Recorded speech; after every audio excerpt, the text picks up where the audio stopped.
Hello दोस्तों। और आज की वीडियो हम स्टार्ट करने वाले हैं आनंद राठी वेल्थ मैनेजमेंट के ऊपर पे है। इसका लेटेस्ट रिजल्ट आया है और ये जो कंपनी है बहुत अच्छे से परफॉर्म कर रही है। तो हमने सोचा कि ये एक काम करते हैं, आज की वीडियो में इसके जो प्रेजेंटेशन उन्होंने शेयर करी अपने रिजल्ट्स के साथ में उसको स्टडी करते हैं और एक मीनिंगफुल इन्फॉर्मेशन अराइव करते हैं। आनंद राठी प्राइवेट वेल्थ है कॉम्प्लिकेटेड अनकॉम्प्लिकेटेड बेसिकली। तो इसका कहने का ये कंपनी जो है आपने देखा होगा अभी 1.5-2 साल पहले आई थी और लगातार कंटिन्यूसली काफ़ी अच्छा परफॉर्म करा है इसने, काफ़ी मल्टीपल रिटर्न्स प्रोवाइड करें। तो जानते हैं बेसिकली कंपनी करती क्या है, क्या कंसोलिडेटेड हाइलाइट्स है, प्राइवेट वेल्थ मैनेजमेंट बेसिकली होता क्या है, और फ्यूचर में इनकी क्या स्टोरी है, किस तरह से ग्रोथ करना चाहते हैं ये, इसमें न्यू बिजनेसेस क्या रहने वाले हैं और इनके मोमेंटम को शो करेंगे। ठीक है, तो पहले जानते हैं कंसोलिडेटेड हाइलाइट्स क्या दिखा रहे हैं। अगर आप यहाँ पे नंबर्स उसको रिजल्ट्स को देखेंगे तो दिखाई देगा, ये क्वार्टर वाइज रिजल्ट देगा। Q1 फाइनेंशियल ईयर 24 मतलब आपका 23-24 का जो पीरियड था उस वाले पीरियड को कहा जा रहा है, अप्रैल 24 से जून 24 का पीरियड। उस हिसाब से आप 3-3 महीने के हिसाब से रिजल्ट देखेंगे है। तो यहाँ पे अगर आपका रिजल्ट दिखाई देगा तो आपका जो टॉप लाइन रेवेन्यू जो था वो 178 का चल रहा था। करोड़ में फिगर्स की बात हो रही है, 178 करोड़ का, जो आज की तारीख में 249 करोड़ हो चुका है। तो आप देख सकते हैं ग्रोथ लगभग डबल के अराउंड के इसने कर दी है। और कितने क्वार्टर लगे, 1 2 3 4 5, पाँचवें क्वार्टर के अंदर में, लगभग छठा क्वार्टर मान से इसने। तो इसमें इसने अपने आप को लगभग डबल रेवेन्यू के राउंड में पहुंचा दिया है। टोटल रेवेन्यू में आप ईयर ऑन ईयर ग्रोथ देखेंगे तो 32 वो की यहाँ पे दिखा रखी है इन्होंने क्लैरिटी के साथ में। और ऑल्सो रेवेन्यू फ्रॉम ऑपरेशंस में भी अगर आप देखेंगे तो यहाँ पे भी 32% के अराउंड की ग्रोथ है। और ये कंटिन्यूस है, 30-32% की ग्रोथ आप इसको कंटिन्यूस हर क्वार्टर के नीचे जो नंबर दिख रहा है यहाँ से दिखाई देगा। कॉस्ट साइड में अगर आप देखेंगे टोटल कॉस्ट इनकी 32% बनती है, जिसके अंदर में एम्प्लॉय बेनिफिट्स एक्सपेंसेस जो 43% का आता है। और इनके अगर आप पैट के अराउंड में ग्रोथ में देखेंगे तो 53 करोड़ से 76 करोड़ के अराउंड में ग्रोथ करके आया है। तो यहाँ पे भी आपकी ग्रोथ काफ़ी अच्छी है। अब इसके बाद में एक मैट्रिक्स देखते हैं जो इनके उसमें इंपॉर्टेंस रखती है। तो मैट्रिक्स क्या होगा, एक वेल्थ मैनेजमेंट कंपनी है तो उसके लिए इंपॉर्टेंट चीज़ें क्या होंगी, एसेट अंडर मैनेजमेंट, AUM। जो AUM है इसको बोलते हैं एसेट अंडर मैनेजमेंट, जो 43,000 करोड़ रुपए का ये मैनेज कर रहे थे। आज की तारीख में 75,000 करोड़ का एसेट अंडर मैनेजमेंट है इनके पास में। एक्टिव क्लाइंट फैमिलीज मतलब ये क्या है, ये बाकी म्यूचुअल फंड की तरह नहीं कि आप में और हर अगला बंदा यहाँ पे पैसे लगाएगा। जो प्रीमियम क्लास होती है ना, 50 लाख से ऊपर के जो लोग होते हैं जो पैसा लगाना चाहते हैं प्राइवेटाइज में, तो वही लगाते हैं। तो active customer, active client families के बारे में देखेंगे तो 8,747 फैमिली थी आज की तारीख में। 10,977 मतलब हर अगले के लिए नहीं है, प्रीमियम क्लास को जो प्रोवाइड करते हैं, तो एसेट मैनेज करते हैं उन लोगों के, वो वाले काम में है। क्लाइंट एट्रिशन देखेंगे 0.2% के अराउंड ही है, मतलब बहुत ही लिमिटेड है। रिलेशनशिप मैनेजर बहुत इंपॉर्टेंट होता है। जब आप किसी हाई प्रोफाइल कस्टमर्स को हैंडल करते हो तो आपको उनका पूरा पोर्टफोलियो देखना होता है, हर एक छोटी बड़ी चीज़ के उसमें। तो आपका रिलेशनशिप मैनेजर बहुत इंपॉर्टेंट होते हैं। जो 308 है आज 374 है। और एट्रिशन देखेंगे मतलब कितने छोड़ के गए, तो 0। तो मतलब यहाँ पे एट्रिशन रेट को ये मैनेज करते हुए चले हैं। ईयर ऑन ईयर रेवेन्यू के बारे में बात करेंगे तो 32% का है। ट्रेलिंग रेवेन्यू मतलब पिछले पीरियड को अगर ट्रेल करते हुए चलते हैं तो उस वाले पीरियड में देखेंगे तो यहाँ पे 69% की ग्रोथ दिखाई देगी। मतलब जो Q2 ने जो ग्रोथ करी है वो पिछले साल के मुकाबले कितना ज़्यादा करा था उस हिसाब से देखेंगे। प्रॉफिट आफ्टर टैक्स में देखेंगे 32% की ग्रोथ करी है ईयर ऑन ईयर के अंदर में। एसेट अंडर मैनेजमेंट में 57% की ग्रोथ है। आज की तारीख में कोई ऐसा बिजनेस जो 20, 25, 30% से ऊपर की ग्रोथ करके दे रहा हो आपको, और खास करके रेवेन्यू साइड के अंदर में, तो उसको आपको मिस नहीं करना चाहिए। अब इसके बाद में आते हैं फाइनेंशियल परफॉर्मेंस के बारे में। वो सेम चीज़ आप देखेंगे फाइनेंशियल परफॉर्मेंस में है। हाफ ईयरली कैसा होता है, अप्रैल से लेकर सितंबर के पीरियड, मतलब 2 क्वार्टर को अगर टोटलिटी में देखा जाए, इस साल के 2 क्वार्टर को पिछले साल के 2 क्वार्टर, मतलब अप्रैल से सितंबर के साथ में, अभी हम क्वार्टर नहीं देख रहे, 6 महीने का पीरियड देख रहे हैं, छमाही बोल देंगे। तो रेवेन्यू में 35% की ग्रोथ, ट्रेलिंग रेवेन्यू के अंदर 70% की ग्रोथ, प्रॉफिट आफ्टर टैक्स में 35% की ग्रोथ, और रिटर्न ऑन इक्विटी के अंदर में आपको 533 बेसिक पॉइंट की ग्रोथ दिखाई देगी, 39% से 44%। मतलब आप सोचिए 44% रिटर्न ऑन इक्विटी आज ये मैनेज अब इनके पास में है, रिटर्न ऑन इक्विटी, जो बहुत ही प्रीमियम क्लास चीज़ है आपके पास में अवेलेबल। अब प्रोडक्ट वाइड मिक्स किस तरीके का है, तो अगर आप यहाँ देखेंगे 50-55% के अराउंड पे इनके पास में आज की तारीख में इक्विटी ये मैनेज करते हैं इक्विटी। और फिर इसका डायरेक्ट म्यूचुअल फंड्स के उसमें इनके पास में कितना है, 6% का है।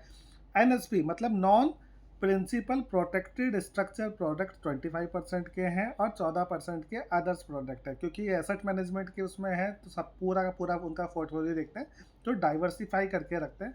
तो उसके बारे में इन्होंने पूरी की पूरी ग्रोथ दिखाई, किस तरह से इनके पास में ग्रोथ आई है एसआईपी फ्लोज के अंदर में, नेट इनफ्लोज के अंदर में, वो आपको दिखाई दे सकता है।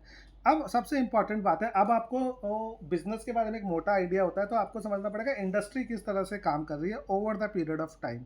ठीक है, तो इंडस्ट्री के अंदर में देखेंगे net inflows and growth of equity oriented schemes के अंदर में कितना आया था, 1,64,000 था 22 में, 146 हुआ 23 में, 184 हुआ 24 के अंदर में, और हाफ ईयर फाइनेंशियल के अंदर में सोचो इस साल के अंदर 2,03,994 ये इंडस्ट्री का साइज है। ठीक है, इनको अपने आप में देखेंगे कि आनंद राठी वेल्थ मैनेजमेंट का साइज है 3,116 करोड़।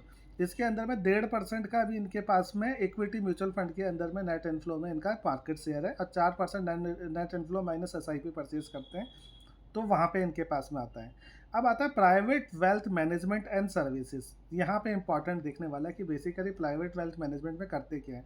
तो देखेंगे client yet to allocate their entire portfolio to us, वो लोग जिन्होंने 50 लाख से 5 करोड़ के बीच में इनको दे रखा है, ऐसे क्लाइंट जिन्होंने अभी पूरा पोर्टफोलियो नहीं दिया है, तो अगर आप देखेंगे तो वो थे 21%, जो पिछले साल 28% थे। तो बेसिकली यही 50 लाख से 5 करोड़ वाले कस्टमर जो जिस फैमिलीज को ये मैनेज करते हैं, वो अब 21% रह गए हैं। तो नीचे की पाई कम होना और ऊपर की पाई बढ़ना, मतलब ऊपर के पोर्शन में ग्रोथ होना ज़्यादा अच्छा है। अब यहाँ पे देखेंगे targeted segment slower and difficult to build but sustain and scalable. ये वो लोग हैं जिन्होंने 5 करोड़ से 50 करोड़ अपने इनके पास में इन्वेस्टमेंट के लिए इनको दिए हैं। ये है 53%। इनके पास में देखेंगे लास्ट टाइम 53 थे, 53.8 हुआ है। लेकिन सबसे ज़्यादा मूवमेंट कहाँ पे हुई है, ये लोग जो 5 करोड़ से 50 करोड़ थे, लेकिन उनकी अर्निंग बढ़ गई, कैपेसिटी बढ़ गई। ठीक है, एलिवेटेड हो गए अल्ट्रा एचएनआई के उसमें, वो 19 से 24% चले गए। तो हर सेगमेंट जो इनके पास था उसने ग्रो करा, वो फर्दर अगले सेगमेंट में गया। और पर्सनलाइज आपको रिलेशनशिप मैनेजर होता है जो पूरा पोर्टफोलियो को मैनेज करता है, पीएमएस स्कीम टाइप में आप बोल सकते हैं एक तरह से। फिर इनकी एसेट अंडर मैनेजमेंट बढ़ी है, रिलेशनशिप मैनेजर किस तरह से बढ़े हैं, एक्टिव क्लाइंट फैमिलीज बढ़ी हैं, एसेट अंडर मैनेजमेंट पर जो आरएम है आपका रिलेशनशिप मैनेजर होता है उसका कितना है। एक रिलेशनशिप मैनेजर हार्डली 29 से 30 कस्टमर को ही देखता है, तो वो आप पर काफ़ी फोकस रखता है। ठीक है, ये चीज़ आपको दिखाई देगी। Advantage of client vintage and stickiness. ठीक है, विंटेज क्या होता है, विंटेज बेसिकली कितनी चीज़ पुरानी है, कितना आपके साथ में स्टिकीनेस है। तो आप क्यों क्या बता रहा है, ज़्यादातर कस्टमर अगर आप देखेंगे 62%, 59%, 79, 18, ये ज़्यादातर कस्टमर वो हैं जो आपके साथ में 3 साल से ज़्यादा के हैं। येलो साइन का 3 साल से ज़्यादा से आपके संग में पोर्टफोलियो का मैनेज कर रहे हैं, तो मेजर चंक वो है। तो इससे साबित होता है कि उनको अच्छे रिजल्ट्स मिल रहे हैं और आगे जा रहा है, इसीलिए इनकी ग्रोथ बढ़ती जा रही है।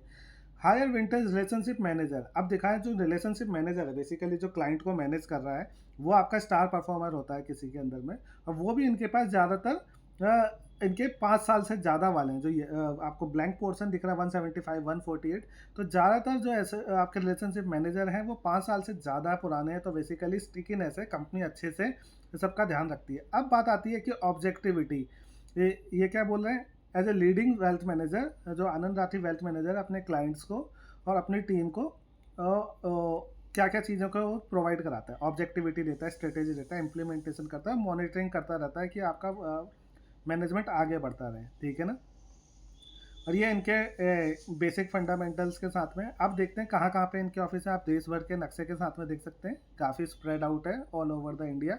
ये इनकी टीम है, ये है मिस्टर आनंद राठी, आप देख सकते हैं।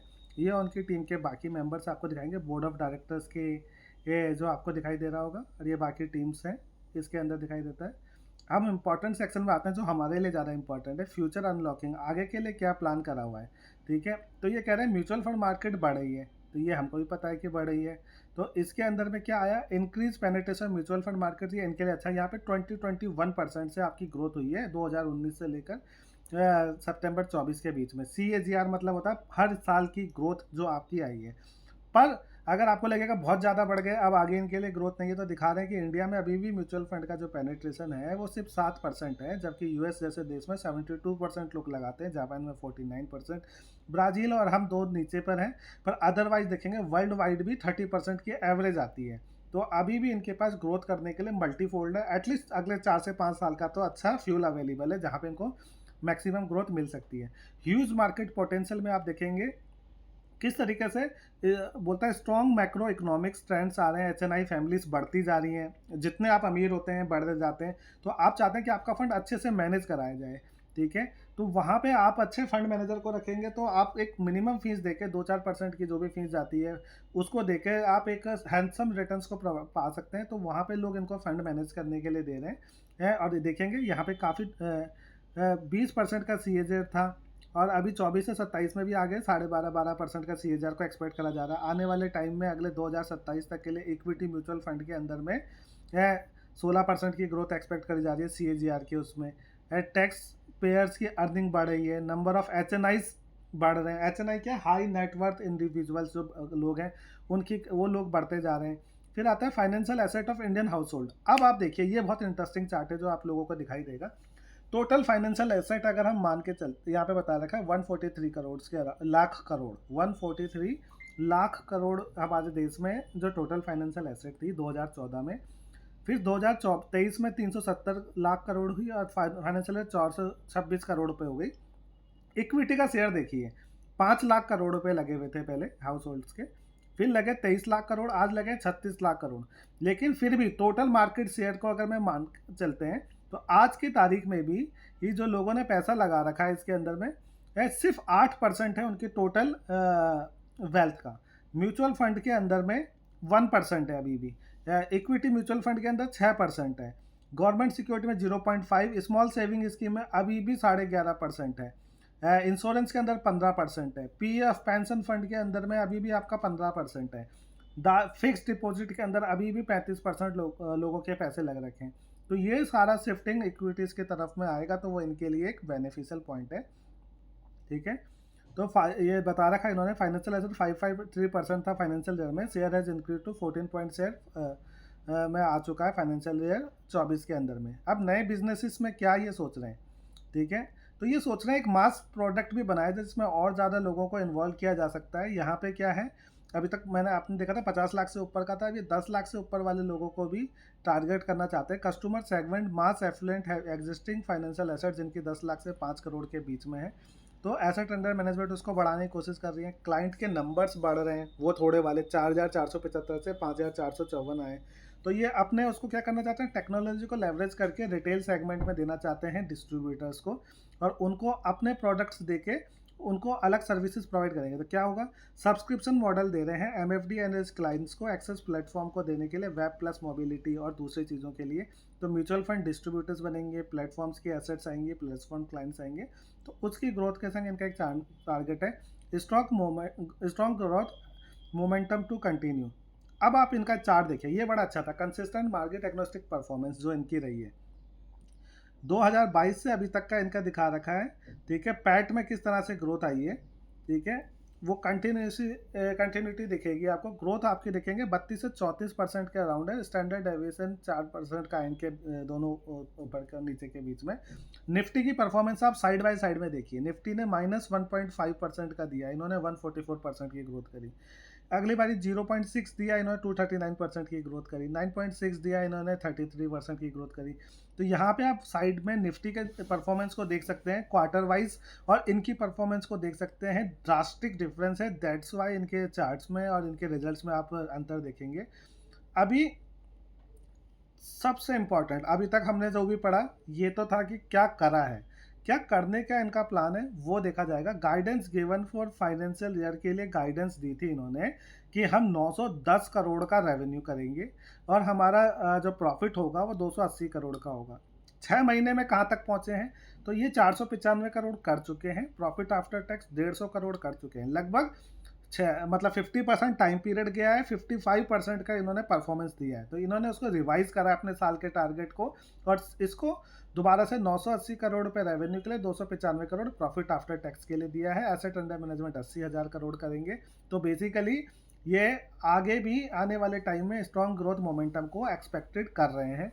ये इनकी P&L स्टेटमेंट है कंसोलिडेटेड बेसिस में Q2 फाइनेंशियल ईयर की, जो हमने अभी नंबर देखे थे सेम नंबर्स को इन्होंने दिखा रखा। 249 का ब्रेकअप दिया है, इक्विटी एंड है, डेट के अंदर में 105 है, डिस्ट्रीब्यूटर और फाइनेंशियल प्रोडक्ट में 135 है, IT इनेबल सर्विसेज 1.5 करोड़ का, और अदर्स में 7.2 करोड़ रुपए करके 249 आए थे। एम्प्लॉय कॉस्ट मेजर होता है, जो RM को बहुत अच्छे से पे करते हैं, तभी रिटेंशन ज़्यादा है, वहाँ पे 109 करोड़ रुपए का इनका खर्चा हुआ है, और 147 करोड़ टोटल कॉस्ट इनकी गई थी, और profit after tax before tax 102 था, टैक्स देने के बाद 76 करोड़ का बचता है। तो इन चीज़ों का आप नोट कर सकते हैं। कंसोलिडेटेड बैलेंस शीट अगर आप देखेंगे तो यहाँ पे आपको एसेट साइड के अंदर में प्रॉपर्टी, प्लांट्स, गुडविल, ये सारी चीज़ें अपने आराम से दिखाई देगी। 270 करोड़ रुपए हम जो ज़्यादातर देखते हैं कि बोरोविंग साइड्स के अंदर में कोई उधारी लेके तो नहीं बैठे हैं, ठीक है।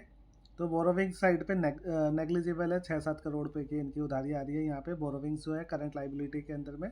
अदरवाइज कोई लोन की टेंशन नहीं है, पैसे के पास इनके पास में अच्छे फंड पड़े हुए हैं। अदर इक्विटी भी देखेंगे 627 करोड़ रुपीज़ की है। और इसके साथ में ही अगर हम आगे जाते हैं, हिस्टोरिकल ट्रेंड्स देखते हैं, रेवेन्यू में इन्होंने किस तरह से ग्रोथ करी है लगातार 30-32% की ग्रोथ आपको CAGR उसमें दिखाई दे रही है। अर्निंग पर शेयर आपका बढ़ा है, एसेट मैनेजमेंट बढ़ी है, प्रॉफिट आफ्टर टैक्स बढ़ा है। हिस्टोरिकल फाइनेंशियल स्टेटमेंट्स आप देखेंगे 2020 से लेकर 2024 के बीच में 336 करोड़ के रेवेन्यू से 752 करोड़ का रेवेन्यू पहुंचा है। तो आप देखेंगे 2-3 साल के अंदर में आपको रेवेन्यू को डबल करने वाली कंपनी दिखाई दे रही है, डबल से भी ज़्यादा। 2020 में 336, यहाँ पे 752 करोड़ रुपए। तो आपको डेफिनेटली अंतर दिखाई देगा। हिस्टोरिकल बैलेंस शीट्स भी इन्होंने प्रोवाइड करी है। अपने सारे सर्टिफिकेशन वगैरह बताए गए हैं कि किस तरह से 2012 से आगे करते करते 2018 आया, 2019 में इन्होंने क्या करा है, ठीक है, माइलस्टोन्स थे, और इस तरीके से इन्होंने अपनी एक प्रेजेंटेशन को कंप्लीट करा है। ओवरऑल ये एक हॉट स्टॉक है जिसको स्टडी करना चाहिए था। जनरली हमारे रिजल्ट्स आते हैं, हम देखते हैं कि एक नंबर्स आया, हम आगे डिसीजन लेने चले जाते हैं, पर इसके संग में हमारे को समझ पे आता है कि कंपनी करती क्या है, किस तरह की ग्रोथ आ रही है उसके अंदर में, आगे की एक्सपेक्टेशन, जिस तरीके का रिजल्ट आया है इससे ही को बढ़ाया है उन्होंने, और अगले 4-5 साल के लिए एटलीस्ट इनके पास में ग्रोथ पाते हैं। तो उम्मीद करता हूँ वीडियो अच्छी लगी हो, तो प्लीज़ चैनल को लाइक एंड सब्सक्राइब करें।